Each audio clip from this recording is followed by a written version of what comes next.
Good morning students. आज हम हमारा नेक्स्ट टॉपिक स्टार्ट कर रहे हैं, norm linear space. Norm linear space के बाद कुछ हमारे पास डेफिनेशंस आएंगी और कुछ थ्योरम्स बनेंगी। तो उसके रिगार्डिंग हम पहले कर रहे हैं नॉर्म लीनियर स्पेस की definition.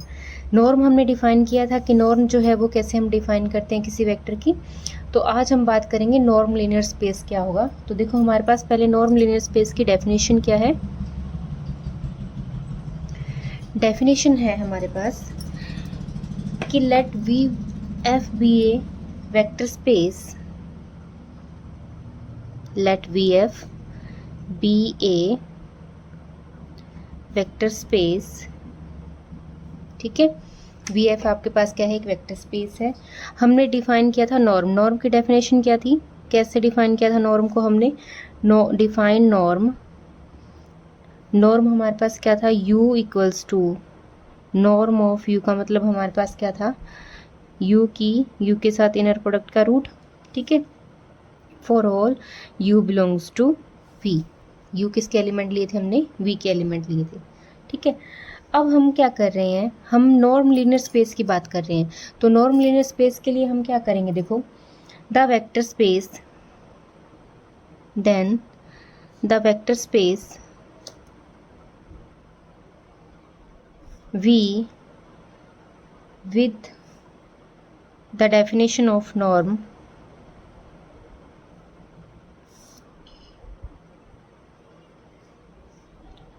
is called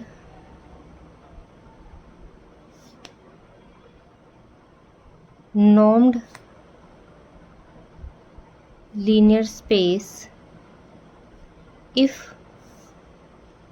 the following properties are satisfied। ठीक है, तो इसको हम कैसे करेंगे, देखो कौन कौन सी प्रॉपर्टी हो। एक ऐसा वेक्टर जिसकी हमने नॉर्म डिफाइन की थी, मतलब लेंथ डिफाइन की थी। ठीक है, उसे हम नॉर्म लीनियर स्पेस के लिए हम क्या बोलेंगे कि अगर v जो है इस डेफिनेशन के साथ साथ कुछ और प्रॉपर्टी सेटिस्फाई करे तो उसे हम क्या बोलेंगे, नॉर्म लीनियर स्पेस बोलेंगे। और वो प्रॉपर्टी कौन कौन सी है, फर्स्ट प्रॉपर्टी है कि नॉर्म ऑफ u जो है, इस वेक्टर की जो लेंथ है वो always greater than equal to 0 रहेगी। ठीक है, एंड इसी में क्या कंडीशन होगी कि नॉर्म को हम, लेंथ को हम क्या बोल सकते हैं, 0 बोल सकते हैं। कब, इफ़ एंड ओनली इफ, जब वेक्टर को हम क्या ले लें, 0 ले लें। ठीक है, सेकंड प्रॉपर्टी क्या है इसकी, सेकंड हमारे पास क्या है कि norm of A you, scalar के साथ अगर हम यू वेक्टर की मल्टीप्लाई करें और उसका रिजल्ट फाइंड आउट करें तो वो हमारे पास क्या आएगा, जो स्केलर होगा उसका मोड बाहर आएगा, इनटू में क्या आ जाएगा, नॉर्म ऑफ यू। ठीक है, वेयर ए जो है वो एफ को बिलोंग कर रहा है, कोई भी आर्बिट्री एलिमेंट है। ठीक है, थर्ड हमारे पास क्या है कि norm of u plus v का जो सम है वो ऑलवेज लेस देन रहेगा किसके, norm of u plus norm of v। ठीक है, और u v जो एलिमेंट है वो v में से लिए गए हैं। ठीक है, तो कोई वेक्टर स्पेस जो नॉर्म की डेफिनेशन के साथ साथ इन तीन कंडीशंस को भी सेटिस्फाई करता हो तो उसे हम क्या बोलेंगे, नॉर्म लीनियर स्पेस बोलेंगे। उस स्पेस को हम कैसा बोलेंगे, नॉर्म लीनियर स्पेस। नॉर्म के लिए कौन कौन सी कंडीशन बनेगी नॉर्म लीनियर स्पेस के लिए, कि फर्स्ट कंडीशन तो ये है कि उसकी नॉर्म जो है, लेंथ जो है वो 0 ग्रेटर देन इक्वल टू 0 रहेगी। और 0 कब होगी, जब वेक्टर को हम क्या बोल देंगे, 0 बोल देंगे। ठीक है, सेकंड क्या कि अगर स्केलर को हम u के साथ मल्टीप्लाई करके नॉर्म चेक कर रहे हैं तो स्केलर का मोड बाहर आएगा, इनटू में नॉर्म ऑफ u, और a हम फील्ड का एलिमेंट ले रहे हैं। इसी टाइप से थर्ड हमारे पास क्या है कि norm of u plus v जो है वो ऑलवेज लेस देन रहेगी norm of u plus norm of v से। ठीक है, अगर कोई वेक्टर स्पेस नॉर्म की डेफिनेशन के साथ साथ इन तीन कंडीशंस को सेटिस्फाई करे तो उसे हम बोलते हैं नॉर्म लीनियर स्पेस। ठीक है, उसके बाद हम कुछ और डेफिनेशन करेंगे। देखो नेक्स्ट हमारे पास क्या डेफिनेशन है, orthogonal vectors and orthogonal complements. ये डेफिनेशन है हमारे पास कि ऑर्थोगोनल वेक्टर्स कौन से होते हैं और कॉम्प्लीमेंट कौन से होंगे। तो इसके लिए हम डेफिनेशन देखो फर्स्ट क्या कर रहे हैं, ऑर्थोगोनल वेक्टर्स की डेफिनेशन हमारे पास क्या है, let V be an inner product space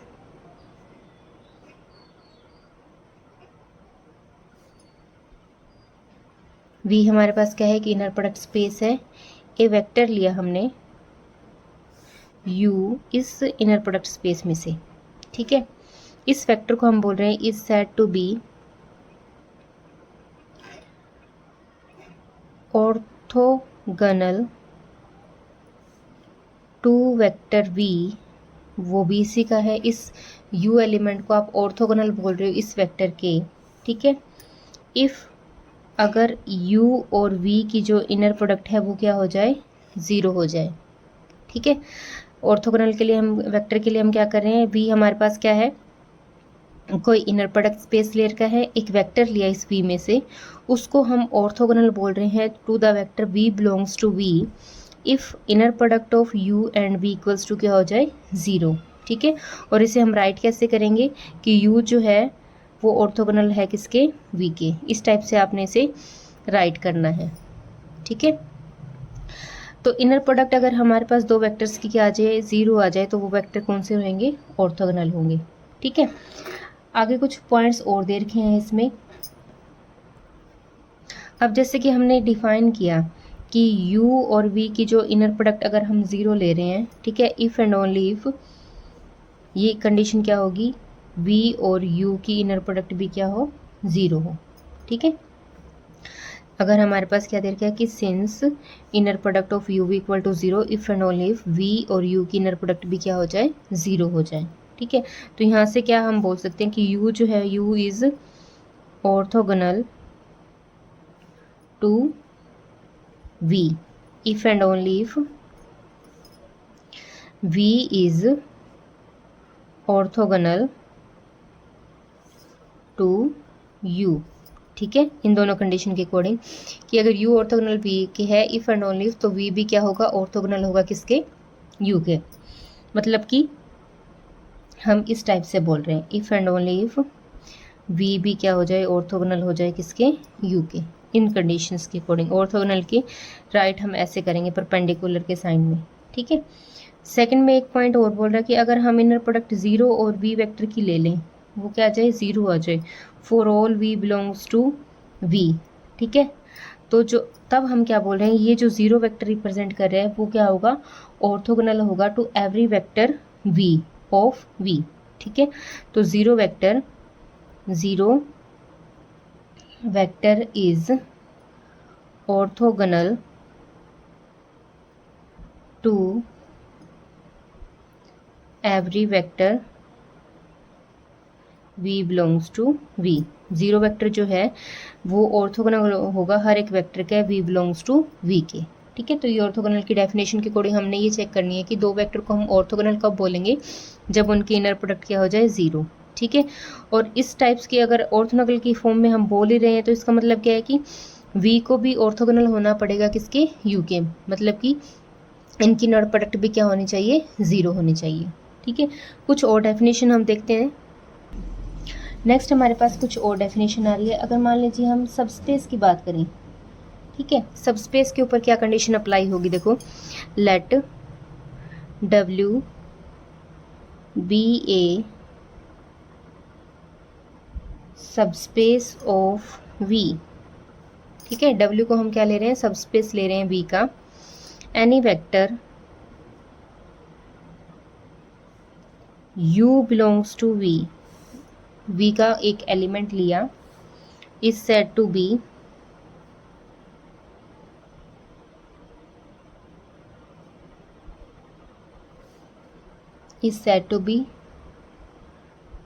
perpendicular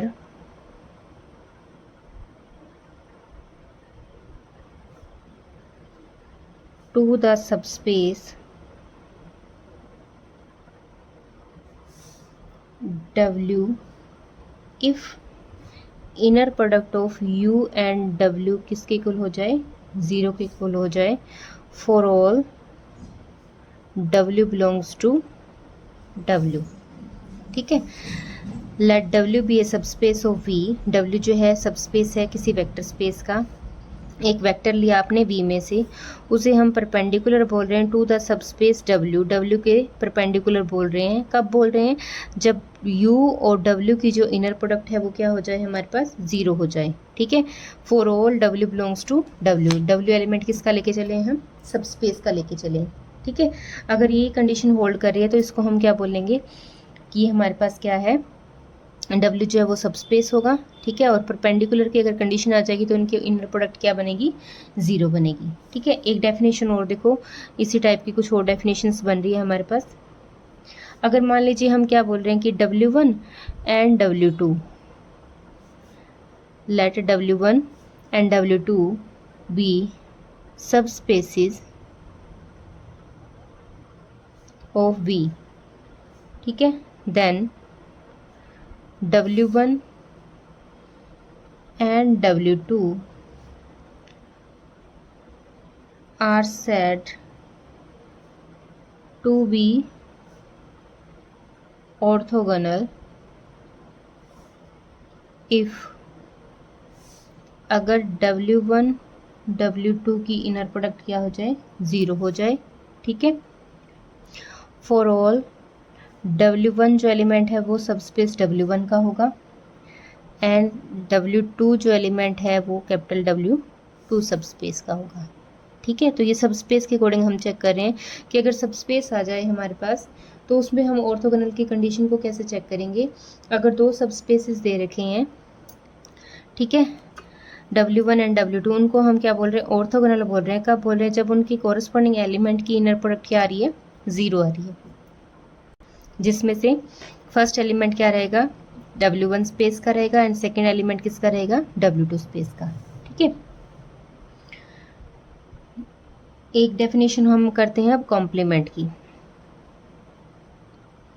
complement में हम क्या लेके चल रहे हैं? देखो, let W be a subspace of an inner product space V। ठीक है, W हमने क्या लिया? एक सबस्पेस लिया V इनर प्रोडक्ट स्पेस का। देन द सेट,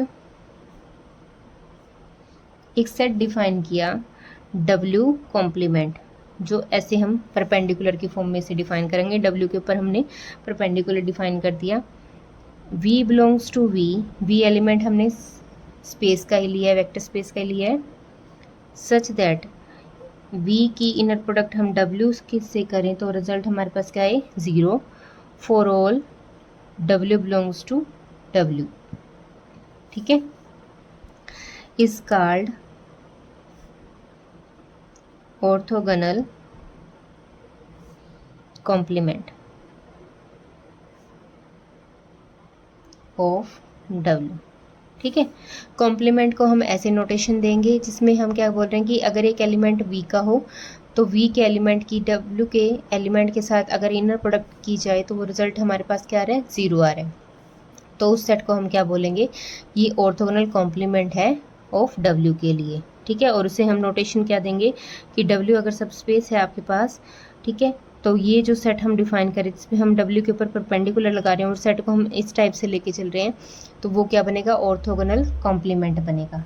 ठीक है, और इसे हम कैसे भी रीड कर सकते हैं? ये हम बोल सकते हैं कि W परपेंडिकुलर। ठीक है, इसे हम परपेंडिकुलर की फॉर्म में भी पढ़ सकते हैं, मतलब कि W परपेंडिकुलर जो है वो हम ऐसे भी बोल सकते हैं कि V एलिमेंट हमने V में से लिया है। ठीक है, such that V is perpendicular to W। V जो है वो परपेंडिकुलर है W। इसका मीनिंग क्या है कि इस एलिमेंट की W के सबस्पेस के एलिमेंट के साथ अगर इनर प्रोडक्ट चेक किया जाए तो रिजल्ट हमारे पास क्या आएगा? 0 आएगा। ठीक है, नेक्स्ट हमारे पास इसके बेस पे कुछ थ्योरम्स बनती हैं। वो थ्योरम देखो हम कैसे डिस्कस करेंगे। फर्स्ट हमारे पास थ्योरम बन रही है, let W be an orthogonal set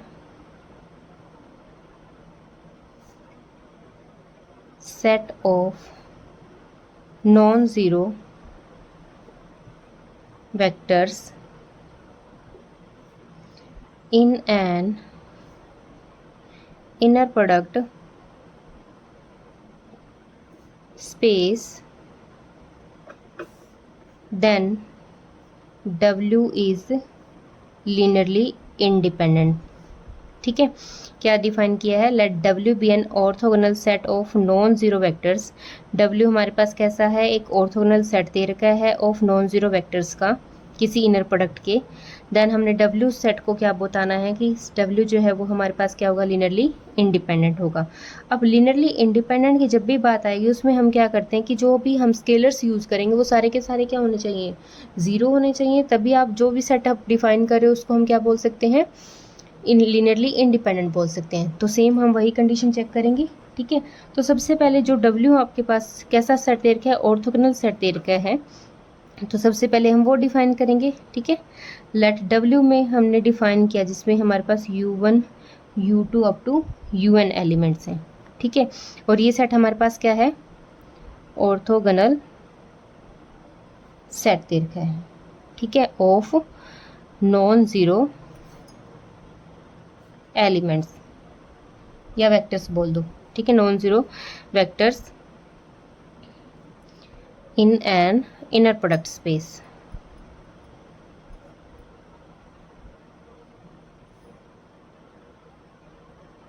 ठीक है, V के हमने क्या किया? W में एक एलिमेंट डिफाइन किए। ये सेट कैसा था? ऑर्थोगोनल सेट था नॉन ज़ीरो वेक्टर्स का in an inner product space. ठीक है, तो हमने क्या किया? इन एलिमेंट्स की लीनियर कॉम्बिनेशन लिखी A1 U1 A2 U2 up to AN UN equals to 0। ठीक है, और AI जो हमने फील्ड में से ले लिए सारे के सारे स्केलर्स। अब इस कॉम्बिनेशन को हम समेशन की फॉर्म में भी लिख सकते हैं। अगर हम I को बोल दें, I आपका 1 से N तक है, ये हमारे पास AI और UI इक्वल टू क्या हो जाएगा? 0 वेक्टर। ठीक है, हाँ जी। तो नेक्स्ट देखो, अब हम क्या करेंगे? हमारे पास ये कंडीशन आ गई। अब हम क्या करेंगे? एक वेक्टर लेके चलेंगे, उसकी इनर प्रोडक्ट चेक करेंगे, क्योंकि हमें हमारे पास सेट कैसा दे रखा है? ऑर्थोगोनल सेट दे रखा है। इसका मतलब अगर हम W के एलिमेंट ऐसे लेके चल रहे तो हमारे पास एक एलिमेंट और होगा जिसकी इनर प्रोडक्ट हम चेक करेंगे। ठीक है, तो इस इनर प्रोडक्ट को हम चेक करने के लिए क्या करेंगे? देखो, देयरफॉर हमने क्या किया? इनर प्रोडक्ट चेक की summation I equal to 1 to N AI UI UJ, एक नया एलिमेंट ले लिया, इसके साथ हम इनकी इनर प्रोडक्ट चेक करेंगे। ठीक है, equals to 0 for any J जो है वो बिलोंग कर रहा है आपका 1 से 2 अप टू N तक। ठीक है, जो समेशन की फॉर्म हमने लीनियर कॉम्बिनेशन लिखा था उसको हमने एक एलिमेंट कंसीडर किया, उसकी इनर प्रोडक्ट हम UJ से चेक कर रहे हैं। ठीक है, बट अब देखो हमारे पास क्या कंडीशन होगी? इनर प्रोडक्ट का रिजल्ट क्या होगा? इनर प्रोडक्ट की वैल्यू, मतलब जब हम U की U के साथ इनर प्रोडक्ट लेंगे या UI की UI के साथ इनर प्रोडक्ट लेंगे तो वो हमारे पास क्या बनेगा? एक्चुअल में नॉर्म बन जाएगा। इसका मतलब हमारे पास इन पे कंडीशंस होंगी कुछ ना कुछ। ठीक है, तो वो ये कंडीशन बोल रहा है कि UI, UJ का रिजल्ट जो है वो क्या रहेगा? 0 रहेगा। ठीक है, UI, UJ का रिजल्ट 0 रहेगा फॉर ऑल I के लिए except I equals to J। इस कंडीशन को छोड़ के बाकी सभी के लिए इनकी इनर प्रोडक्ट क्या रहेगी? 0 रहेगी, क्योंकि देखो जैसे ही हम दोनों को सेम ले लेंगे ना तो UI, UI बनेगा या UJ, UJ बनेगा, तो वो हमारे पास एक्चुअल में क्या बनेगा? नॉर्म की कंडीशन से आ जाएगा। ठीक है, तो वो ये बोल रहा है कि UI, UJ का रिजल्ट जो है इनर प्रोडक्ट है वो क्या रहेगी? 0 रहेगी हमारे पास except I equals to J को। ठीक है, तो इसका मतलब हमारे पास क्या कंडीशन आएगी? Summation inner product I equal to 1 to N AI UI UJ, ये हमारे पास क्या रहेगा? 0 रहेगा। ठीक है, आप इसे नंबरिंग भी दे सकते हो। ये इक्वेशन मान लो आपकी फर्स्ट आ गई। ठीक है, अब यहाँ से हम क्या करेंगे? स्केलर्स को बाहर लिख लेंगे। स्केलर हमारे पास क्या है? I equal to 1 to N AI को बाहर लिख लो, इनर प्रोडक्ट हम UI, UJ की चेक कर लेंगे। और वो रिजल्ट क्या रहेगा, 0 रहेगा। ठीक है, और यहाँ से हम क्या करें, अगर हम सेम ले लें, ए जे ले लें, मान लो U J comma U J equals to 0 by 1 का यूज़ करके। ठीक है, इस इक्वेशन का यूज़ करके, जहाँ पे हमने इनको क्या ले लिया, सेम ले लिया। इसका मतलब क्या था कि सिंस यू जे जो है वो नॉट इक्वल्स टू क्या रहेगा, 0 रहेगा। फॉर जे पे अगर हम कंडीशन लगा रहे हैं 1 से n तक। ठीक है, हमने क्या किया, इस पे जे पुट कर दिया, आई को जे पुट कर दिया, सेम पुट कर दिया। इसका मतलब हमारे पास ये कंडीशन बनेगी, जहाँ पे आई आ रहा है वहाँ पे हमने जे पुट कर दिया। अब वो बोल रहा है इसकी और इस एलिमेंट की प्रोडक्ट क्या है, 0 है। ठीक है, इसका मतलब क्या है, यू जे 0 नहीं हो सकता। क्यों नहीं हो सकता, क्योंकि जो हमने एलिमेंट्स लिए हैं वो सारे के सारे कैसे हैं, नॉन ज़ीरो एलिमेंट है। इसका मतलब हमारे पास क्या कंडीशन आएगी कि यू आई कोमा यू जे, इनका रिजल्ट भी क्या आएगा, नॉट इक्वल्स टू 0 आएगा। ठीक है, ये भी 0 नहीं हो सकते। इसका मतलब अगर ये टर्म 0 नहीं आ रही तो कौन सा रिजल्ट रह गया, सिर्फ ए आई का कंडीशन रहेगी या ए जे की कंडीशन रहेगी। ठीक है, तो यहाँ से क्या रिजल्ट आ जाएगा कि ए जे आपके पास क्या है, इक्वल टू 0 है for each J equal to 1 to up to n के लिए। ठीक है, इसका मतलब देखो, जब वेक्टर को हमने बोल दिया कि वेक्टर हमारे पास नॉन ज़ीरो थे, ठीक है, और वेक्टर की इनर प्रोडक्ट भी हमारे पास क्या आएगी, फिर नॉन ज़ीरो आएगी, क्योंकि दोनों ही वेक्टर हमारे पास नॉन ज़ीरो थे, तो इनकी इनर प्रोडक्ट भी क्या आएगी, नॉन ज़ीरो आएगी। ठीक है, इसका मतलब ये कंडीशन होने के लिए हमारे पास क्या होना चाहिए कि सिर्फ ये जो स्केलर्स हम यूज़ कर रहे हैं, चाहे वो ए आई हो या ए जे की फॉर्म में हो, वो सारे के सारे क्या होने चाहिए, ज़ीरो होने चाहिए। ठीक है, जब सारे कोफिशिएंट ही आप ज़ीरो लेके चल रहे हो स्केलर्स, इसका मतलब W जो है इज़ लीनियरली इंडिपेंडेंट प्रूफ हो गया। जहाँ पे सारे स्केलर 0 आ जाएंगे और वेक्टर नॉन ज़ीरो रहेंगे तो आपके ऑब्वियस सी बात है वो सेट कैसा रहेगा, लीनियरली इंडिपेंडेंट का। ठीक है, तो इस टाइप से आपने देखना है। बस इसमें एक कंडीशन में आपने ध्यान रखनी है कि जो भी हम इनर प्रोडक्ट सेकेंड एलिमेंट के साथ लेंगे वहाँ पे हमें इस कंडीशन का ध्यान रखना है। ठीक है, इस कंडीशन के अकॉर्डिंग हम चलेंगे आगे। एक थ्योरम और है इसी के रिगार्डिंग, देखो इसी टाइप से हमारे पास नेक्स्ट थ्योरम दे रखी है। देखो लेट W हमारे पास एक सेट डिफाइन किया जिसमें x1 x2 up to xn element थे, और ये जो सेट था वो कैसा था, ऑर्थोगोनल सेट था, मतलब कि इनकी इनर प्रोडक्ट हमारे पास क्या बनेगी, 0 बनेगी। ऑफ नॉन ज़ीरो वेक्टर्स, ये वेक्टर सारे के सारे कैसे हैं, नॉन ज़ीरो वेक्टर्स हैं, in an inner product space VF। Let a vector y belongs to V, हमने एक एलिमेंट लिया V में से, y जो है वो LW को बिलोंग करता है। LW का मतलब क्या है, ये लीनियर स्पैन है W की। ठीक है, देन y जो है वो इसके इक्वल प्रूव करना है, summation i equal to 1 to n inner product of y comma xi, इनकी इनर प्रोडक्ट इसके साथ ली जाएगी, इंटू xi बाय में नॉर्म ऑफ xi का स्क्वायर, ये आपने प्रूव करना है। ठीक है, तो देखो सबसे पहले हमारे पास क्या रिजल्ट होगा, लेट W हमारे पास क्या है, x1 x2 up to xn। ठीक है, Bn जो हमें गिवन है, orthogonal set of non zero vectors in an inner product space VF। ठीक है, देन बाय डेफिनेशन, तो हमारे पास जो डेफिनेशन बनती है उसमें हमारे पास क्या आएगी कि xi कोमा xj की इनर प्रोडक्ट 0 होगी। ठीक है, for all i not equals to j, जब हम दोनों को डिफरेंट लेंगे तब इनकी इनर प्रोडक्ट क्या आएगी, 0 आएगी। ठीक है, तो उसके बाद देखो हमने उस इक्वेशन को फर्स्ट मान लिया जहाँ पे हमने ये डिफाइन किया। ठीक है, अब हमें बोल रखा है कि लेट y जो है एक एलिमेंट आप लोगे V में से। ठीक है, सच दैट y जो है इज आल्सो इन LW का एलिमेंट भी है वो। ठीक है, LW जो है वो किसके लिए स्टैंड कर रहा है यहाँ पे, लीनियर स्पैन ऑफ W। ठीक है, L हमारे पास क्या है, ये लीनियर स्पैन ऑफ W। ठीक है, मतलब कि the set consisting of all linear combinations of finite subset of any of the element of W and LS जो है वो ऑल्सो सबस्पेस होगा V के लिए। ठीक है, जैसे हमने LS डिफाइन किया था, अब हम LW की बात कर रहे हैं। तो LW में हमारे पास क्या है कि जितनी भी लीनियर कॉम्बिनेशंस बन रही हैं उनका हमने सेट बना लिया। ठीक है, और W के फाइनाइट एलिमेंट्स की लीनियर कॉम्बिनेशन का सेट बना लिया। तो अब हम बोल रहे हैं कि अगर हम ये चीज़ बोल रहे हैं कि Y जो है वो LS को बिलोंग कर रहा है, सॉरी LW को बिलोंग कर रहा है, इसका मतलब वहाँ पे स्केलर्स एग्जिस्ट होंगे।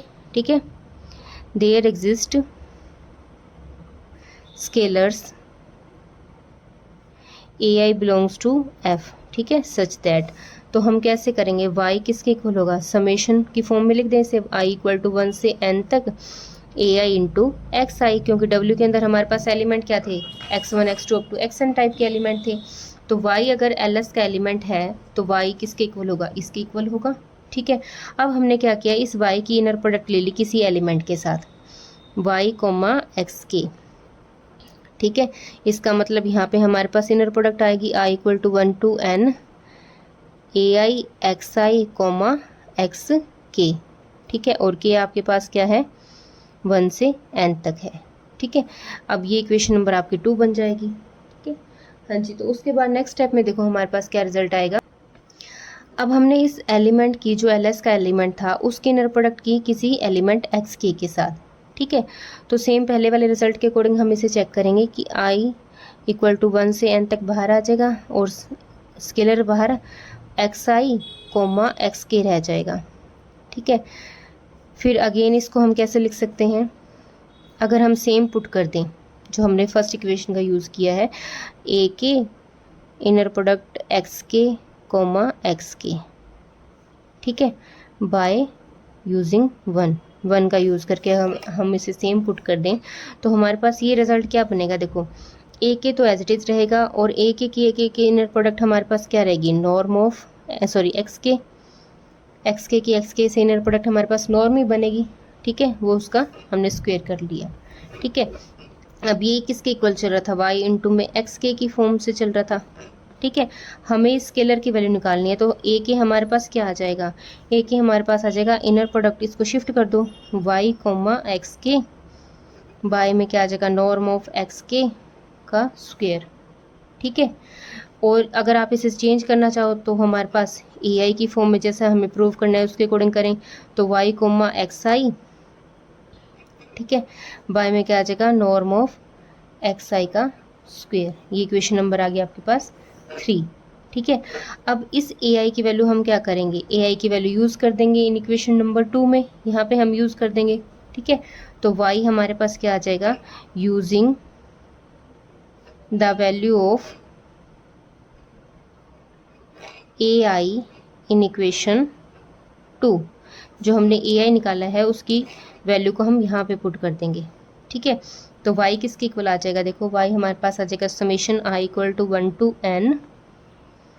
ठीक है, और ये हमारे पास इनर प्रोडक्ट बनेगी y कोमा XI बाय में नॉर्म ऑफ XI का स्क्वायर और इनटू में ये वेक्टर है XI। ठीक है, तो ये हमें प्रूव करना था। तो इस टाइप से आपने देखना है कि हमारे पास क्या रिजल्ट बनेगा। बस हमने कुछ नहीं किया, डेफिनेशन का यूज़ किया है। डेफिनेशन के अकॉर्डिंग हमने क्या किया, हमें जो जो कंडीशन गिवन थी उसके अकॉर्डिंग हम चले हैं। y अगर LS को बिलोंग कर रहा है, मतलब लीनियर कॉम्बिनेशन के सेट को बिलोंग कर रहा है, तो y इस टाइप का एलिमेंट होगा। इस y की एलिमेंट की हमने क्या की, एक इनर प्रोडक्ट चेक की x के एलिमेंट से। ठीक है, उस इनर प्रोडक्ट को डिफाइन किया, यूजिंग इक्वेशन सफिक्स को सेम किया, तो हमारे पास क्या है, बाय यूजिंग 1 का यूज़ किया। अगर दोनों सफिक्स सेम हो जाएंगे तो हमारे पास इनर प्रोडक्ट 0 नहीं बनेगी। ठीक है, तो वो हमारे पास क्या बन जाएगी, नॉर्म ऑफ XK का स्क्वायर। और यहाँ से हमने इस AK की वैल्यू को फाइंड आउट किया, के सफिक्स को दोबारा से I में चेंज किया, AI की वैल्यू यहाँ पे पुट कर दी। ठीक है, तो इस टाइप से करना है हमें। नेक्स्ट एक सिंपल सा रिजल्ट हो रहा है, वो भी देखो। नेक्स्ट हमारे पास क्या थ्योरम है, let W be a non empty subset of an inner product space VF, then W complement जो था उसको हमने सबस्पेस प्रूव करना है VF के लिए। ठीक है, तो अब हमें यहाँ पे सबस्पेस प्रूव करना है, तो सबस्पेस वाली कंडीशन अप्लाई करनी पड़ेगी। ठीक है, तो उसके लिए देखो सबसे पहले हम क्या करेंगे, सबसे पहले तो हम डिफाइन करेंगे कि W कॉम्प्लीमेंट हमारे पास कैसा होगा। तो इसका प्रूफ देखो हम कैसे करेंगे, by definition by definition of orthogonal complement. ठीक है, तो इसके लिए हम क्या करेंगे, W परपेंडिकुलर को हमने कैसे डिफाइन किया था कि V element belongs to V such that inner product of V की W के साथ इनर प्रोडक्ट क्या आएगी, 0 for all W belongs to W।